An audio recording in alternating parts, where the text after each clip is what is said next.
పశ్చిమ గోదావరి జిల్లా తణుకులో లేడీ అఘోరా హల్చల్. రాజేష్ నాథ అఘోరి మహిళల్ని లైంగికంగా వేధిస్తున్నారంటూ నాగసాధు లేడీ అఘోరి ఆరోపణ. తణుకుకు చెందిన రాజేష్ నాథ్ అఘోరి అంతు చూస్తానంటూ వార్నింగ్. తణుకు బ్యాంక్ కాలనీలో ఇంటి ముందు ఆందోళన చేపట్టిన లేడీ అఘోరి. అఘోరి ముసుగులో రాజ్నాథ్ అసాంఘిక కార్యకలాపాలకు పాల్పడుతున్నారని ఆరోపణ.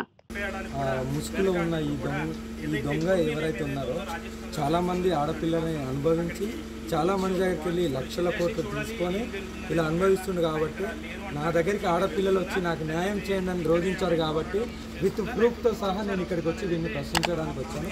ఇంట్లో ఉండి కూడా నేను లేను అని చెప్పుకుంటున్నాను. దొంగ కాబట్టి ఇంట్లో ఉండి నేను లేను అని చెప్పుకుంటున్నాను. నాన్న బహిరంగంగా చెప్పలేము కదా, శీలం పోయిందంటే అర్థం చేసుకోండి. ఎన్నో చాటింగ్లు ఉన్నాయి, ఎన్నో వీడియోస్ ఉన్నాయి, ఎక్కడెక్కడ రమ్మన్నాడు, ఏ లాడ్జికి రమ్మన్నాడు, అవన్నీ నా దగ్గర ఉన్నాయి. ఊరికే మాట్లాడను ఇంత బహిరంగంగా. ఒకరి మీద ఎలిగేషన్ చేయాలంటే ఏదో ఒకటి ఉండాలి, అది ఉంటేనే చేస్తున్నాను. ఊర్లో వద్దు నాన్న, నేను తీసుకొస్తాను. నేను కంప్లీట్ ఆంధ్రలోనే తెలంగాణనే అన్ని ఓకేనా. గతంలో ఎవరైతే మీరు వచ్చి మరి ఇప్పుడు ఈ ఆరోపణ నేను గురువు అనే పేరుకు వాల్యూ ఇస్తాను, ఇలాంటి చెత్తనా కొడుకులకు కాదు. గురువు అనే వాళ్ళకు మాత్రమే వాల్యూ ఇస్తాను. గురువు అయినా సరే తప్పు చేస్తే ఖండిస్తాను, శిక్షిస్తాను కూడా, ప్రశ్నిస్తాను కూడా. అందుకే వీడిని కూడా ప్రశ్నించడానికి వచ్చిన. దయచేసి ప్రజలు ఇలాంటి దొంగ బాబాలను నమ్మద్దు, వీళ్ళ దగ్గరికి రావద్దు, వీళ్ళని నమ్మద్దు. వీనికి ఏ శక్తులు లేవు, ఏమీ లేవు. ఊరికే ఇక్కడ కూర్చొని డబ్బు దోచుకోవడం తప్ప ఏమీ ఉండలేదు. శీలాలు దోచుకోవడం, డబ్బు దోచుకోవడం తప్ప ఏమీ తెలియదు. 10 గన్నులు పెట్టుకొని తిరుగుతుండే వీడు ఏదో పెద్ద టెర్రరిస్ట్ అయినట్టు. ఇక్కడికి వచ్చిన ప్రతి ఒక్క భక్తురాలకు తెలుసు ఇతని దగ్గర గన్నులు వీడే చెప్పుకుంటాడు ఏదో గర్వంగా.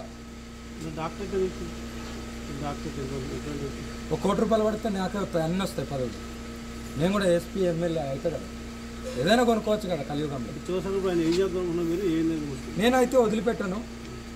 నేను డైరెక్ట్ చంపేయాలని చంపుతా, లేకుంటే నేనైనా చచ్చిపోతా. కానీ నా దగ్గరికి వచ్చిన బాధితుల మహిళలకు మాత్రం న్యాయం చేసే పోతాను. ఇంకొకటి చెప్తున్నా, ఇలా ఇతని దగ్గర ఎవరైతే బాధింపబడ్డారో వాళ్ళందరూ నన్ను అప్రోచ్ అయినా సరే అందరికీ న్యాయం చేసి మీకు న్యాయం చేసే బాధ్యత నాది. ఇప్పిస్తాను, నేను ఇప్పిస్తాను. ముందు నేను మంచిగా చెప్పుదామని వచ్చా, కానీ దొంగలాగా దాక్కొని నా దగ్గరికి ముందు రావట్లేదు. చూసినావా, అప్పుడే అర్థమైపోయింది. ఇంకా అందుకే నేను ఇప్పుడు పోయేటప్పుడు కూడా పలానా ఇప్పుడు ఇక్కడ ఏదైతే పరిధిలో పోలీస్ స్టేషన్ ఉందో వీడి మీద కంప్లైంట్ ఇచ్చి వెళ్తాను. ఓకేనా, నేను బాధితురాలి మీద నేను ఎక్కడ ఇవ్వాలో అక్కడ. బాధితురాలు సెల్ఫీ వీడియో ఏమైనా తీసుకుందా? ఉంది, అన్నీ ఉన్నాయి. అన్ని మీడియాలలో నేను రాగానే ఒక ½ అన్ అవర్ క్రితమే నేను అన్నింటిలో పోస్ట్ చేసి వచ్చాను. నా దాంట్లో కూడా ఉంది.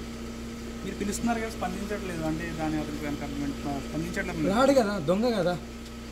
అన్ని లీలలన్నీ బయటపడతాయి, రాష్ట్రాలన్నీ బయటపడతాయి కదా, ఒప్పుకోవాల్సి వస్తుంది. అందుకే రాడు. ఇక్కడ ప్రతి అమావాస్యకి పౌర్ణమి కూడా హోమాలు చేస్తారు పెద్ద ఎత్తున. గురువు అనే వాళ్ళ దగ్గర ఎప్పుడు ఎవరో ఒకరు భక్తులు వస్తున్నారు. ఇక్కడ ఎవరైనా ఉన్నారా? అమావాస్య పౌర్ణమికి వదిలేయి. అమావాస్యకు వచ్చేది, పౌర్ణమికి వచ్చేది, శివరాత్రికి వచ్చేది కాదు. అప్పుడు చేసిందే గురువు కాదు. ప్రతిరోజు ఒక నిలయమో లేకుంటే ఒక ఆశ్రమం పెట్టుకుంటే ప్రతిరోజు భక్తులు వస్తూనే ఉంటారు. నువ్వు మంచి చేస్తే నీ దగ్గరికి ఉరుక్కుంటూ వస్తారు, ఒక దేవుడితో తలుచుకుంటారు. ఇక్కడ ఎవరైనా కనబడుతున్నారా? ఇప్పుడు బాధితురాలు తీసుకెళ్ళి కంప్లైంట్ పెడతాను, 100% పెడతాను. నేను పెడతాను. ఇక్కడ ఈ పరిధిలో పెట్టి నేను ఇక్కడికి వెళ్ళి బయలుదేరుతాను. ఎందుకంటే ఈ ఊరికి వదిలిపెట్టను. మళ్ళీ తణుకులో మీ పర్యటన ఉంటుందా? మళ్ళీ 100% రేపన్న ఎల్లుండన్నా మళ్ళీ వస్తాను. మళ్ళీ వచ్చి నేను బాధితురాలతోనే వస్తాను. ఆమెతో కూడా నేను ఇక్కడ హెచ్చరికిస్తాను, అన్నీ చేస్తాను. ఓకే.